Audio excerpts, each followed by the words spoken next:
The list of the monarchs of France bring together the kings and emperors who ruled France through the various political, territorial, and dynastic constructions that occurred after 481. France was ruled by the Merovingians, Carolingians, Capetians, which are split up as direct Capetians, the Capetian Branch of Valois, the Bourbons and Orléans, and the House of Bonaparte. An empire ruled by a single ruler began to emerge in Gaul, which is now known as France, as the Western Roman Empire began to collapse in the 4th century. The Salian Franks became the leading tribe in the area, and under them the Frankish Empire, the predecessor of the Kingdom of France, was founded. The Merovingians became the ruling dynasty of all the Franks in the early 5th century and ruled until the mid-7th century, when the last Merovingian king was deposed by Peppin the Short, who was the father of Charlemagne. Pippin went on to found the new Carolingian kingdom, which would rule the West Frankish Empire until the end of the 9th century. In 987, Hugo Capet became the first Capetian king, and from this time onwards, the kingdom began to be addressed more as France rather than the West Frankish Empire, as plans to reunite it with Burgundy and the East Frankish Empire began to be abandoned. However, the title King of the Franks was officially retained until the early 13th century, when the standard title became King of France. The title King of France and Navarre was also used from the late 13th century to the early 14th century, and from the late 16th century to the outbreak of the French Revolution in 1789. Then, for the brief period before Louis XVI was deposed, the title King of the French was used, which also reappeared after the July Revolution of 1830.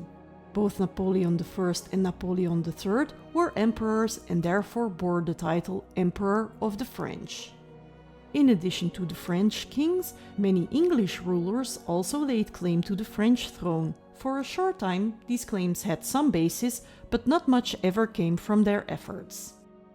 During the next 6 weeks, this channel will provide you with a brief overview of each dynasty, starting out with the Merovingians, who ruled the Frankish Empire from 1481 until 1751, after the fall of the Western Roman Empire.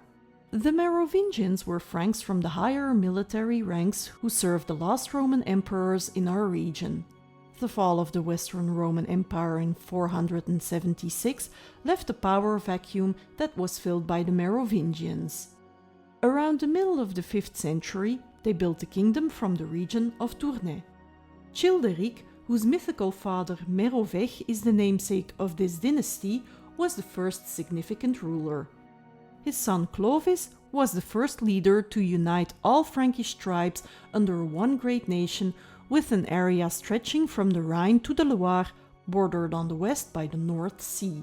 From then on, Franks and Merovingians are usually used as synonyms. So let's take a short look at the Merovingian dynastic tree. The Merovingian bloodline starts out with Clovis I, who was born in 466. Clovis had 4 sons named Theodoric, Clodomer, Childebert, and Clothar. Clovis forcibly subdued other Frankish rulers as well as other Germanic groups and defeated the last Roman ruler of Gaul at the Battle of Soissons. He is therefore regarded as the founder of the Frankish Empire, of which he made Paris the capital. Clovis was a ruler in a period of transition between the Antiquity and the Middle Ages. On the one hand, Clovis drew on late Roman traditions in which he placed himself, and on the other hand, he initiated developments that contributed to the formation of early medieval conditions. Upon his death, his realm was divided among his 4 sons. Theodoric, Clovis' eldest son, inherited Austrasia, the eastern part of the Frankish Empire. In 534, Theodoric was invited to Zulpich for negotiations. Upon his arrival there, he was thrown from a city wall and died by the fall. His son Childebert I succeeded him as king of Austrasia. Chiudebert's succession to the throne of Austrasia wasn't without controversy, as his uncles Clodomer and Clothar also had their eye on Austrasia. However, by making an alliance with his childless uncle Childebert, Childebert was able to secure his rule over Austrasia. After a very long illness, he died in 548 and he was succeeded by his son Theudebald. Sadly, after ruling for 5 years, Theudebald fell seriously ill and became paralyzed from the waist down. He died without having children at the age of 22. As Theudebald did not have any children, his realm passed to his grand-uncle, Clothar, who would soon become king of all the Franks. Clovis' second son Clodomer was born in 495. Upon the death of his father, he was granted the territory of Orléans when his father's kingdom was divided. Clodomer was threatened in his kingship by his 2 younger brothers Childebert and Clothar. When Clodomer died in battle in 524, his brothers decided to divide their brother's kingdom among themselves, and thus they sent a messenger to kill Clodomer's sons. His eldest sons were killed, but the youngest son managed to escape and found refuge in a monastery. He did effectively lose the Orléans territory to Childebert and Clothar. Clovis' third son, Childebert, was granted the territory of Paris upon the death of his father. In 558, Childebert died without sons, so upon the death of Childebert, Clothar, the fourth son of Clovis, now effectively became the sole ruler of the Frankish kingdom. Like his father, Clothar himself had 4 sons, named Sigebert, Charibert, Guntram, and Chilperic. When Clothar died, the Frankish Empire was once again divided between the 4 sons of Clothar. Charibert was the eldest son of Clothar and he inherited the kingdom of Paris, but Charibert soon died without male descendants and his kingdom was inherited by his brother Chilperic. Sigebert, the youngest of Clothar's sons, inherited the kingdom of Reims. Sigebert was murdered in 575 and he was succeeded by his son Childebert II. When Childebert's uncle Guntram died in 592, Childebert inherited his kingdom, thus effectively becoming king of Austrasia and Burgundy. Upon his death, his kingdom was divided between his sons, Chudebert and Theodoric. Chudebert inherited Austrasia, while Theodoric inherited Burgundy. Chudebert was greedy, however, and he picked up arms against his brother. Theodoric defeated Chudebert in 612 and had him assassinated. Theodoric II now became king of both Austrasia and Burgundy.